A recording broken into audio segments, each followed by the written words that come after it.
All right, everyone. Thank you so much for tuning in today with me. I have a very, very special guest, and I can't wait to formally introduce her.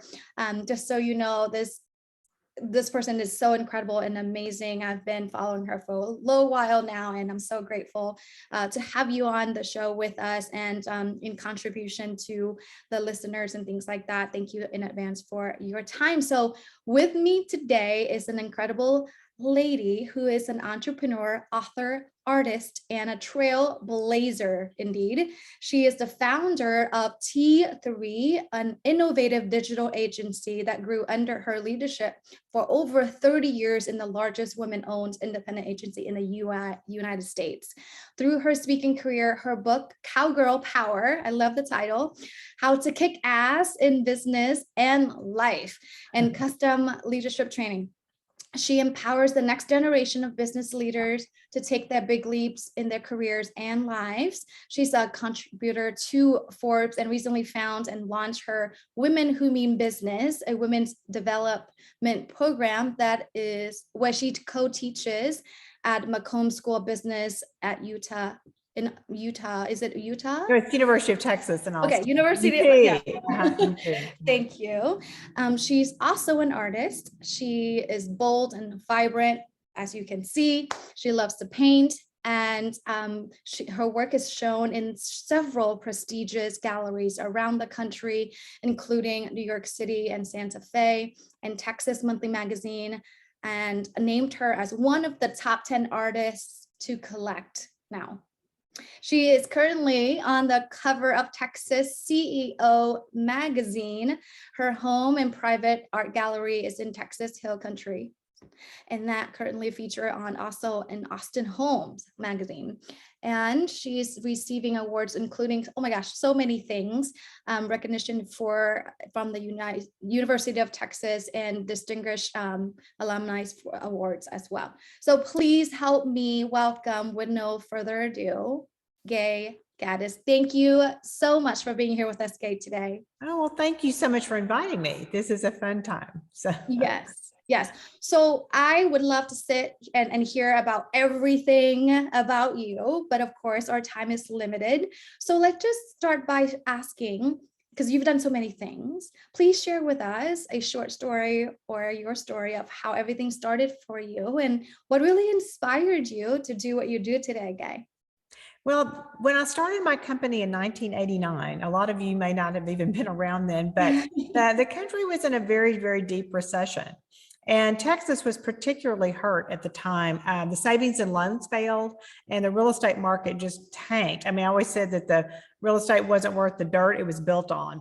It really wasn't. Everything was devalued. It was really rough times. And I was working for another advertising agency in Austin, Texas at the time, and we were losing business. So I wrote a business plan and reached out with some of my colleagues, and we devised a strategy to build us back and to get things moving again. And I thought I was going to be very successful with that within the agency I was working in, but I made one mistake.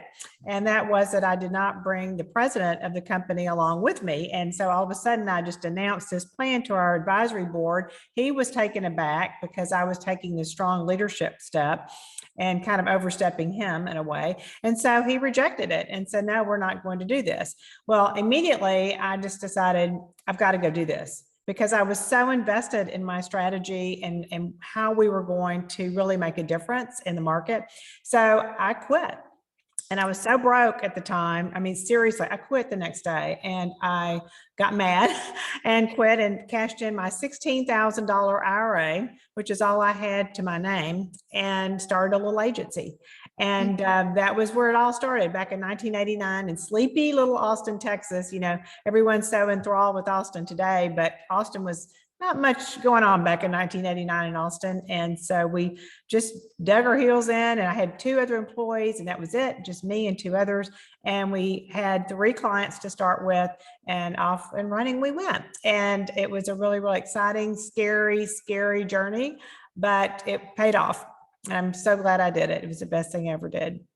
Oh my goodness. So before we even really get into the even more exciting part of how, successful it ended up and where you are now, I just want to really zero in on just the fact what you said in terms of only having $16,000 from IRA account and just believing in this concept, believing in yourself and taking that leap of faith. I have goosebumps like running up and down my body right now. So for you audience listening, sometimes that's what you have to do, and take that leap of faith and really trust that this next thing you're going to do is going to be completely massive and successful versus that is going to fail. I think what's oftentimes happens is that fear of failure that's holding all of us back. I'm sure. I don't think, Gay, right, sounded like you didn't even have time to think about how to fail, but like, how do I launch this thing? Well, that's a really interesting concept because to me at the time, I absolutely could not fail because my husband had taken a huge pay cut. We had 3 kids. We were broke. I mean, we were really in bad financial situation at the time. And so failure was just not an option. And no matter what I had to do, I had to pull it off. And if I had to make quick corrections or change things or do whatever, we had to make it happen. And so it was just positive force. We have to go forward and we cannot fail because my family depended on it. Even my mom, I was helping to support her. And so it was just really one of those things where you just woke up every day. I always said I had a blowtorch behind me every morning when I woke up because I always had to get going, make it happen and make money.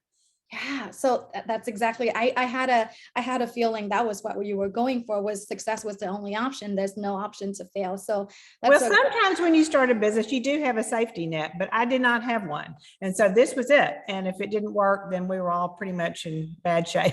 And there weren't, see, the thing is, there weren't other jobs to just go get, because we were in a deep recession and most people were not hiring. So even someone talented was having a very hard time landing a job that paid at all, really. And so I had to make it work. There's really no other way.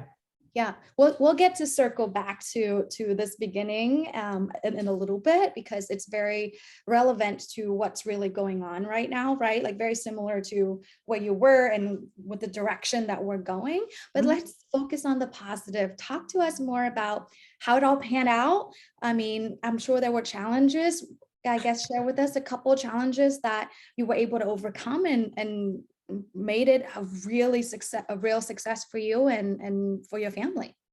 Well, it has been a success story. And the more I look back on it, because I did sell the business 3 years ago, and that's part of the story. But the more I look back on it now, I realized that it was kind of an amazing thing that happened. And it was because of the fabulous people that I put around me. And one of the things I think we get in the way of when we're growing a business or trying to survive in a business is ourselves. We get in the way. And so I learned early on, and fortunately, one of my prior jobs was working with a management consulting firm. And it was 4 guys who got their MBAs at Harvard. And one of the big things that they did when we were in consulting roles was give the Myers-Briggs or some other sort of disc or some kind of assessment to these teams so that everyone could see where their strengths were and how they could work better together. So fortunately, I was very familiar with my strengths and my weaknesses. So early on, I decided I've got to find someone who does this well, that well, that well. And I focused on what I could do well, which was really actually the people relationships to growing the business. And I was good at managing the money. And so that's what I did. And then I just continued as we could grow. And anytime I could find someone and could afford it, I brought in people that what I said would shore up my weaknesses. And that was my strategy throughout the entire time I ran the business, was always watching people's personality types, putting people in situations that built on their strengths, and then always surrounding myself with people different than me, because it's very easy to hire someone like yourself. I'm an ENTP on the Myers-Briggs, and I could sit around with ENTPs all day and yuck it up and laugh and think about what's next and possibilities and big ideas, but never get anything done. And so it's a really big thing to get a grasp on what your real strengths are, focus on those, and always put people around you that will challenge and shore up your weaknesses, because that's how you can eventually grow and build and build. Yes, that's so amazing. And I love that. And, it's interesting. I was talking to one of my other business owners the other day, and she said, well, don't you want to hire people that actually better at what you do? Yes, of course, having the skill set, but personality is huge too, right? Because people have to complement each other in what they can do and how we can show up. Like it's almost like I want to say counterproductive to have, let's say, someone really introverted and etc. to be account building manager. Like they would never know how to follow through with getting people paid because they can't ask for, for whatever it is that they need to ask for. So I love that. And 100%. And that actually is a really great segue into what I want to ask you about. Tell us about your philosophy of diversity of thought and what does that really mean in terms of hiring the right talent? Because I know some of the listeners, even including myself, maybe I'm asking for myself, that how important that is in terms of building a team and to move the company forward. It is absolutely critical. And we've spent a lot of time as a country and probably the world over the past few years really diving into what is diversity and why we should pay attention to it. And there's so many obvious things that, are there. And many companies and many organizations have not paid attention to it. And they all end up looking like each other and acting like each other. And they're not really bringing in diversity of, color, of ethnic backgrounds, of educational backgrounds, all different things that, I even knew one company that hired just almost all their CPA candidates out of one university. And I said, that's not good. I mean, you need to be thinking about how you bring in different ideas, different types, because if they're all cut out of the same regimen and the same structure, then you're going to be limited on your innovation. So really what it goes back to is innovation. And my company was just recognized even by Forrester Research as one of the top 5 innovation firms in the world. We were very innovative. And I can name 100 things we did that were first to market. But the reason was I always paid attention to diversity of thought as well. And that is, I did use Myers-Briggs or some kind of strength test, but my deal was Myers-Briggs, to be honest. And I don't try to tell people that Myers-Briggs as an end all be all, but it's very telling because it gives you that core idea of what someone's personality type is and where their strengths are. So when you're building teams, you want to make sure that you have people from different types, the Myers-Briggs, and you mentioned introversion and extroversion. Those are important factors because an introvert brings a different way of thinking a lot of times into a meeting or into the conversation. And so you need people of all different types and help them appreciate those so they listen to each other. I may disagree with someone who's an SJ on the Myers-Briggs vehemently because I'm, an ENTP, but I listen to them because they bring in sometimes those stepping stones that I'm overlooking. So again, always making sure that the teams were mixed up and that we brought in people of different backgrounds and different ways of thinking. And that's where the best ideas came from. Just brainstorming with people who could challenge and think of it, look at it from a different angle, than maybe I would or someone else on the team. So that's, to me, was the secret sauce, if you want to call it, of how we continue to be innovative, because I was very, very attentive to this. And I'd watch those teams and say, who's on that team? Who are you changing and putting on the team? Let's make sure we don't get all, INFPs on that team or whatever. And so it was really, really something that I looked at, and I knew everyone's Myers-Briggs in the whole company, and I watched how they work together. And so it was very important to me. And I think if you learn it, even about yourself and your own team, it will make you more successful, even if it's on a small scale. But, as I got to 250 people, it was a key part to me, making sure in different offices around the country, you didn't want one office to kind of leaned over to a certain type of personality because that's who they were in New York or whatever. So we were always watching, always moving people around, making sure that we mix things up, and it made a huge difference. Yeah, no, I love it. I think from a innovation standpoint, for sure, right? Because you're seeing different people have different perspective on things, and therefore they can see different things. But even I would say helps you relate to your clients differently, I would say, right? Yeah. Like if we always form the same culture and we had someone else coming to us as a client, I'm just speaking for all of us in the consulting world, right? Yeah. And they're from a different culture, and we can't have a conversation with them and relate to what it is that they're looking to do. I think even that is a challenge, right? When it comes to client interfacing, not to even mention managing our, dynamic in the team setting. Well, everybody has customers. I don't, maybe you call them clients, maybe you don't. I was in the service business, so we called our customers clients, but then they had customers. And so we kind of would look downstream at our clients' customers and what kind of, where were they from a personality standpoint sometimes, because they would make certain buying decisions. But it's very important. And I even used it with client staff relationships a lot, because I won't go, it's a long story and I won't tell all of it, but once I had a client who came in who was very extroverted, was blurbing out everything he wanted to get done in an annual report, and I brought in one of our best copywriters who was an introvert, and he pulled me out of the meeting and said, "This is the stupidest person I've ever met with. Why is she on my account?" And it's because she wasn't talking, she was listening. And I said, "Give her a chance. Just give me a break here, give her a chance." So he continued on, the meeting was over. A week later, she had completely nailed everything that he wanted to get done and was perfectly worded, perfectly out there, and he was blown away. And so I said, "Okay, y'all are both going to take the Myers-Briggs. We're going to look at how this works." And they became great colleagues and worked really well together for many years. But it was helping them understand their work style and the way they think, and then appreciate that. Because she thought he was a jerk anyway. After he left, she said, "All he did is talk, he just couldn't shut up." And so, it was just an interesting thing to use, not only for our internal teams, but sometimes taking it out into the client relationship too, to solve problems, because it's a good way for conflict resolution too. Yes. Just because I don't see things the way you do doesn't mean that I don't like you or I'm obstinate or whatever. It's I don't think that way. And so we could sit down and work out our differences, saying, "Oh, okay, well, you're coming at it from that standpoint. I'm coming at it from here. Let's figure out how this works." Yes, no, I love this topic and I can talk about this all day long. Well, me too. It's one of my favorite topics. Yeah.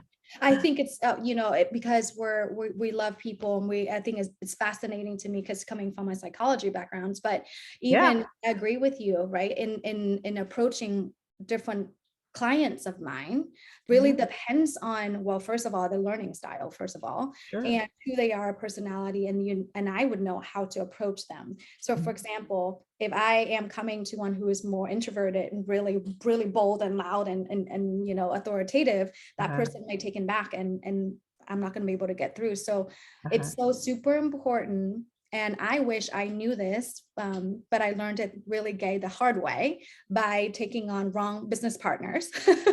Well, now that's a good lesson to learn. And that's one of my lessons learned that I can share with you as well, because the biggest mistakes I ever made in my business was hiring the wrong people at the wrong time. And I didn't want to do it, and I certainly didn't plan on it, but you would interview somebody, they had perfect on paper, they had all the credentials, they had everything that you wanted for that particular job. But something in your gut, maybe it would tell you that, I don't know if this is really the right person, but you hired them anyway, you needed them, you brought them in, and almost inevitably that person would not fit in and almost create havoc in the company. And so until I could escort them out the door and literally have to fire them, I mean, it was because I didn't ever want to leave on their own. And so those were difficult times. And those were some of the toughest calls I had to make. But every time I did, and I got out the person who was almost, destroying the culture and the morale because of how their work style was coming across, then everyone was happy. And they respected me because I didn't let them stay to the point that it was going to destroy the team. And you have to be tough and just say, "Okay, this one's got to go, and I'm going to be the one who does it because I brought them in," and take ownership for it. But that's a tough call, but you have to do it. Absolutely. So I guess you then would agree to the concept of hire slow and fire fast. Yes, exactly. And we were really good at hiring. I mean, 99% of the people we hired, and we did take our time. Lots of people talked to them. We had dinners with them. We interviewed. It was, do you really want to get to know the person, where they're coming from, what kind of work style that they're going to bring, the innovation they're going to bring, their specific skill sets, their ideas. And so we would spend a lot of time talking to people before bringing them in. And we wanted them to know people too, because I always tell people on the university level, especially, if you're getting your first job or you're starting to get out there and looking, you really need to look at these companies inside out where you're considering going to work. Because if you don't feel comfortable and it doesn't feel like the culture that you're going to thrive in, then don't do it. And especially now, I mean, there's kind of a lot of opportunities out there. Sometimes we're kind of stuck and saying, gosh, I've got to take this job because I've got to make a buck, and that's too bad. But hopefully that doesn't happen. And you're probably better off waiting anyway if you don't find that comfort place for you that feels like you're going to do your best work. Yes, no, absolutely. And again, sometimes, like you said, if we're not really trusting ourselves and trusting our instincts, whether it is hiring someone or getting that particular position that feels good to us, then there's inevitably will be a disaster. So let's go back to, right, like now the idea is, yes, we have to make sure that the personality fits and that everyone is diverse and the culture and thinking and etc. So where do you think all of this is going? Because I know at the beginning of the segment, we were talking about, you making that decision, success was the only option during a bad period of time economically. So it seems like we're heading there, or certain parts of the country or the world right now, it's in the midst of it. So what would you tell, especially those women business owners who are like on the fence and they could take that next step, but they're so afraid because, I mean, they could say, oh, the recession is on the way, and how am I going to be able to manage myself, not to mention like launching a business? What would you say to them, Gay? Well, you have to really dig deep inside. Do I have a strategy and plan that's going to work? And no, but sometimes you overthink that, and you get so wrapped up in it that you never take that step. So don't let that happen either. But you have to think about, how are you going to, I mean, I'm in the marketing business. And so every business has to say, who are my competitors and how am I going to differentiate myself so that I can get business and grow? And so you really have to test that, and make sure that you feel like you're passionate and excited and sure about, that you have the ability to make this work. So once that's done, or if you have an interesting idea or concept that's not out there and you think you can teach the market, I mean, that's another thing too, is that it costs to teach a market about something brand new. My company was not doing something brand new at the time. And we were an advertising agency. And that was a traditional agency days. I called that before digital. And so people knew what we did. It wasn't like I had to teach them about, okay, we produce television spots and we do this and we do that. So it was a matter of just building the relationships and differentiating ourselves that we were going to be the ones to choose. And I always wanted to get results and do excellent creative. And I know that's a very simplistic combination, but it really wasn't. I mean, a lot of agencies I was competing with, they were just about the results and their work wasn't very exciting, or they were just all about the cool awards and the work and they didn't get results. So we were really, really upfront about how are we going to measure this from the very beginning. And that we had ways to differentiate ourselves, and we were lean and mean. And, we, at the time when we started, and really got out there and hustled. And I talked to everybody I knew. I had a good network. At the time, it got bigger and bigger through the years, but your network is everything. And people have to trust you, that they're going to give you their business, that you're going to follow through and you're going to be trustworthy partners in whatever it is you're doing. So, think through all that. But at the same time, you've got to dare and take a risk and just jump out there sometimes. And if it fails, it may fail. I really couldn't fail. I mean, honestly, I would have had to come up with something that worked, but not everything works. And if it's not perfect to begin with, that's okay. You just keep working it and making those mid-course corrections and looking at how you can improve. And you just kind of grow that way and listen to your market. I mean, what's out there? What are they willing to buy? What will they pay for it? And have you really thought through that part of it? So it's really one of those things that it's the most exciting thing you'll ever do. It's really cool. And it also gives you a lot of women, especially, I know, have started businesses because they have a little bit more flexibility in what they want to do. That doesn't mean you don't work just as hard. I mean, I worked harder than anybody.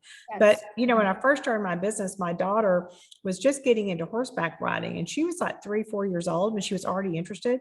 And so I worked it out where Tuesday afternoons, I could go with her. She was so young that I could go with her and ride at a riding arena and help teach her to ride a horse, because that was important to her and me. And so, I mean, unless there was some big crisis, I could do that every Tuesday, 3:00 after her little kindergarten thing let out or whatever she was in. And so that was important to me. And had I still been working for the other company, it would have been really awkward for me to say, oh, by the way, every Tuesday I'm headed out at 2:30 and I'll be back maybe, or I'll see you tomorrow. So those are the things that are luxuries of having your own business. And if I had to work from 10 to midnight to make it up, that's okay. I still got to do what I wanted to do, and it gave me some more flexibility. So I'm seeing a lot of people choosing an entrepreneurial route today because they see ways that they can work their lives and their families in better. And it is important.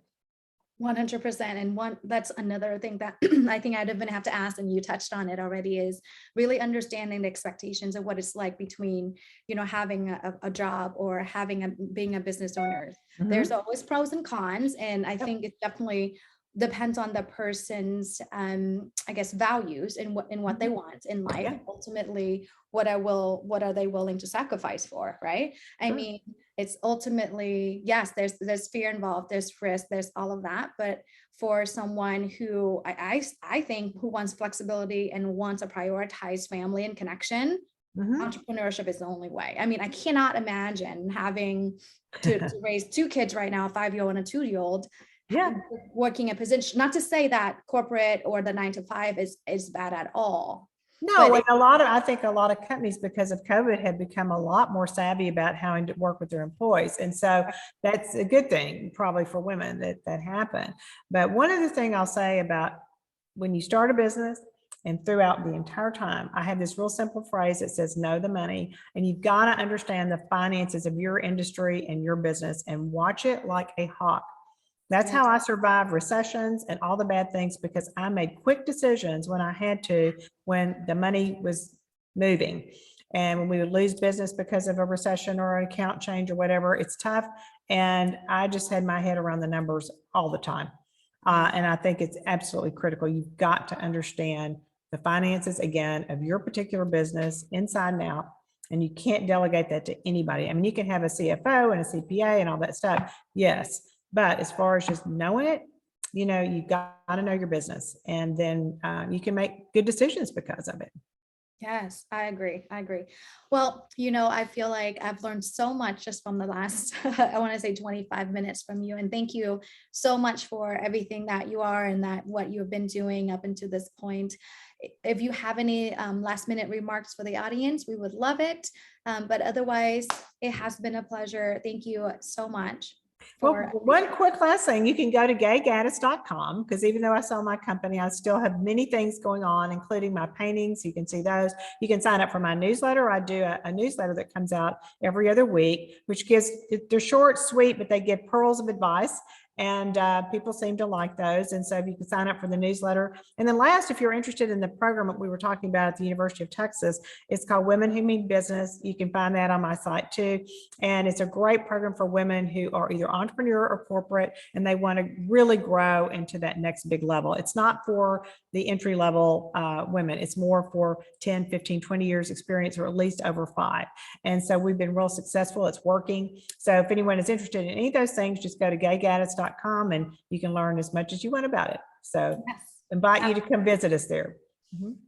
Great. Thank you so much, Gay. And again, yes, all of those links and everything is going to be included with the segment here and also in our call outs for all of the platforms that we have. Thank you again for your time. And it has been amazing. It's been a pleasure talking to you, and best wishes to everyone out there who's listening and to you. Yes. Thank you very much.